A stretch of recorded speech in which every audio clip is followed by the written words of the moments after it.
Alright guys, Kelly Gorsuch here. I'm going to work through some texturizing techniques today. We're probably going to do some slicing, maybe a little twist cutting, some back slicing. She already has a pretty good haircut. It's kind of a modern bob, so we're just going to kind of spice it up a little bit and kind of work on some techniques today. I'll show you the back of her. Her name is Sarah. Let's do it. So I'm just going to work through this whole haircut visually, and I'm going to utilize a couple of techniques. First thing I'm going to do is try to release some of this weight through some vertical slicing. I'm just going to come almost at a 45 off to the occipital, and that's just because I want to attack that weight underneath of the occipital.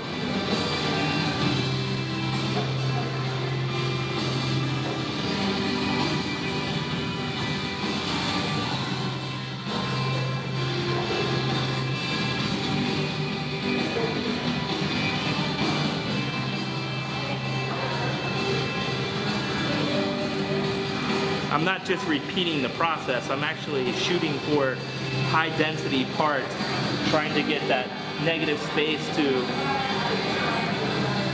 help us get some separation in that haircut. So as you see behind the ears, it becomes much simpler, and then right here behind in the nape area, just below the occipital, it becomes a little bit more difficult to get that. So I have to go in a little deeper and a little bit more into that bottom nape. I'm trying to work with about inch-size sections, but it really depends on that density of the hair. I let it tell me what to do. This is very visual, so I'm constantly pushing it around so I can get a different feel for it. So it allows me to see if there's like any weight chunks that are like kind of moving too much together. Now I'm really shooting for kind of the bend of the hair because she has like a little bit of a texture, so I'm just kind of encouraging that texture to like allow it to like kick there at the end.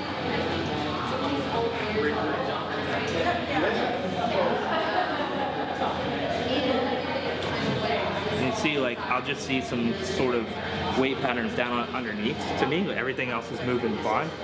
Just see like a little heaviness right here in the bottom. So I'm just going to quickly use a clip. I'm going to quickly section off that bottom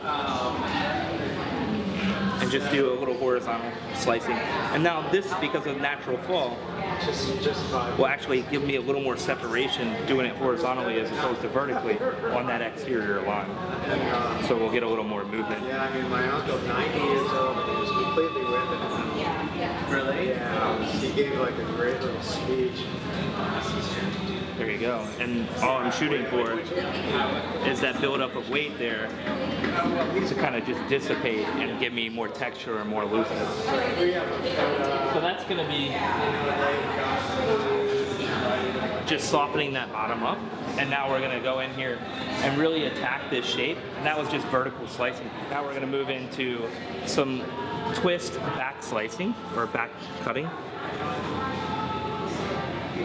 And if you look at it from this angle, like straight on, you can see what that did is it released that weight sitting on top of the exterior line and gave a connection to it. So I can really control my shape, and that shape being right there, if I want to connect it, if I want to disconnect right there, I would leave it. If I want to connect, I'm going to come all the way down through that shape and connect. And that was just like a channel cutting, like just like edging that last bit off. And that'll give me that like round feel, but I'm just going to concentrate mostly on back slicing and kind of doing it to the feel.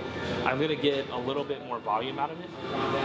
And a lot of this technique, this back slicing technique, is to relieve a lot of the weight. And on this is her weak side, so on this weak side, just to relieve a lot of the weight here in her layering pattern above her exterior line. So that will give me an ability to like shorten up and put a couple layers in here without going in and layering the whole section out.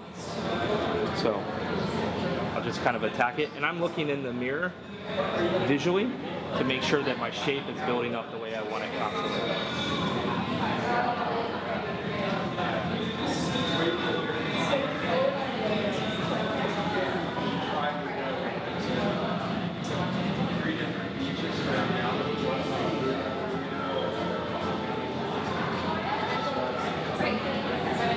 It's almost like a C curvature channel there. I'm just working with the shape and the texture of the actual hair itself.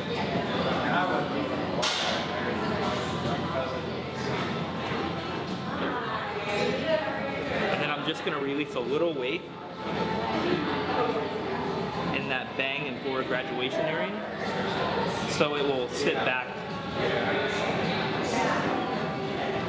So when she pushes her hair back, it'll sit back. And then I'm going to relieve and take the kerf off of the corner of the bang, so we get like a nice feel going into it. So it's not sitting in a super heavy weight line right there. So it just allows me to separate it out. And it's just like on top of. It's not sitting on top, and it's not coming square. It's a combination that will allow us to like kind of smooth it over and separate that bang out, so we don't have any like area of weight there to worry about. And you see like this, her green hair is really like popping this texture.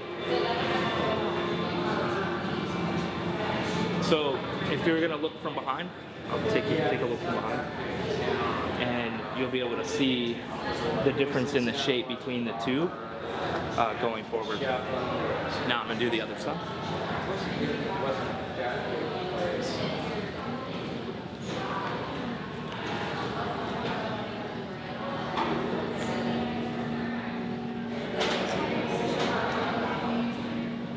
And it's just going back and forth motion, and I'm not closing my blade, I'm just edging it slightly closed, just a little bit down the blade, kind of walking it.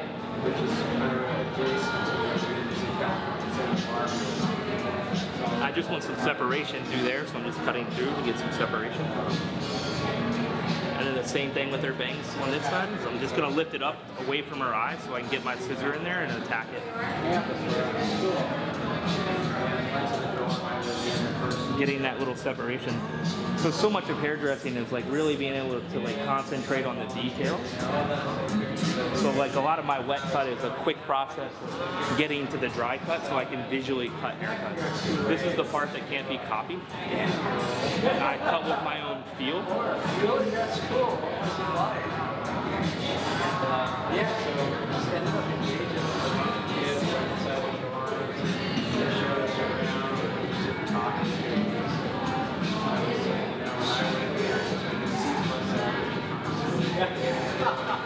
All right, so that's the strong side now. We've gone through, I'm liking the shape with both. And then now I'm just gonna attack this back again.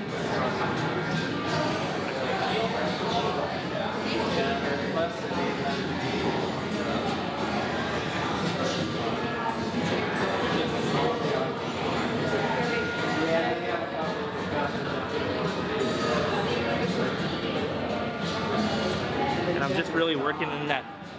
First I try to like back slice it a little bit, and then I try to start getting my separation and work through.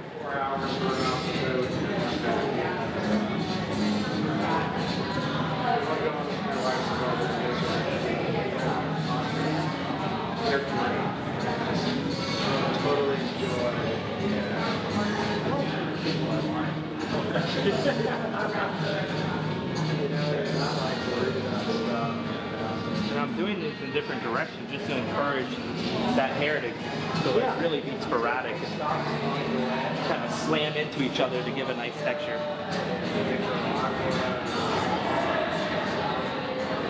I'm really just going to elevate here slightly just to like soften that exterior line.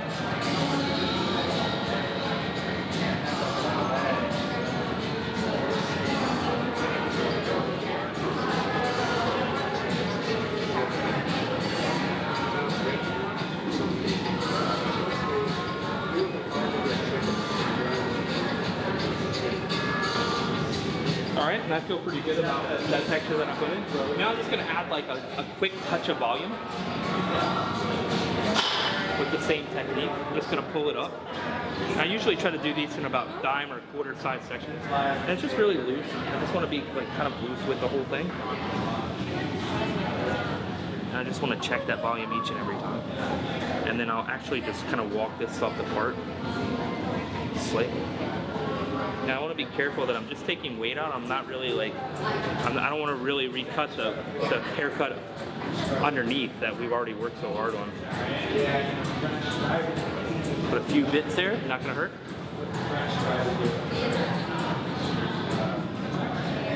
All right, and you can see that like I'm constantly touching this and fingering it, so it gives me like a visual guide of when I'm done, and I'm finished because I like it.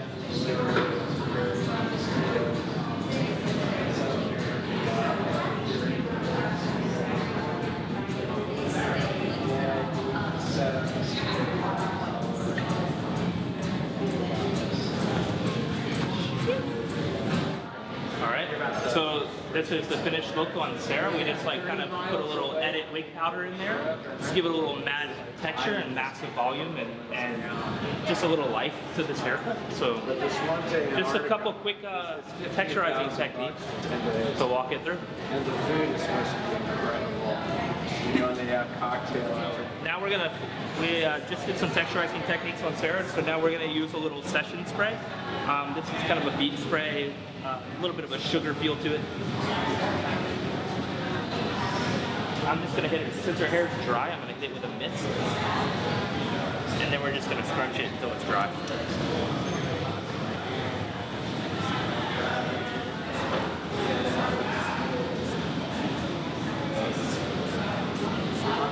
And basically what I'm trying to not do is saturate it too much. You could saturate it and then hit it with a diffuser and it'll give massive curly texture like you just walked out of a beach. What we're going for here is just like a little bit of texture.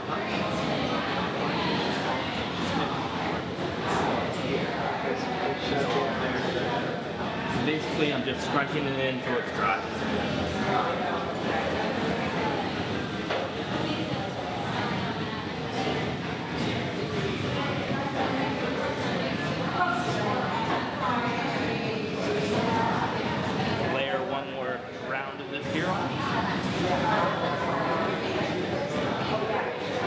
And you can see it's really starting to bring out that curl texture in her pattern.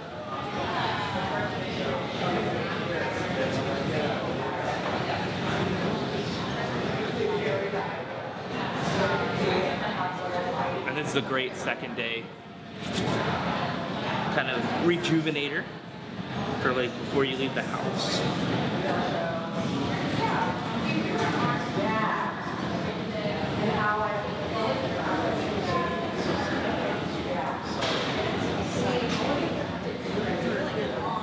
It's kind of just encouraging that like second day feel.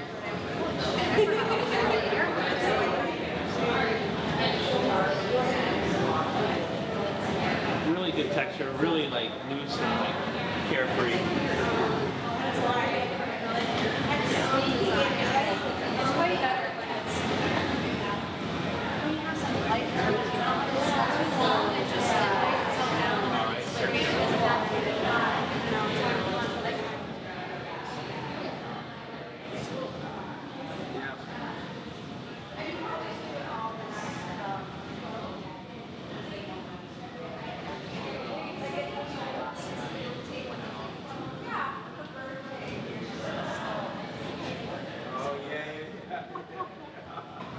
Really makes you angry, doesn't it?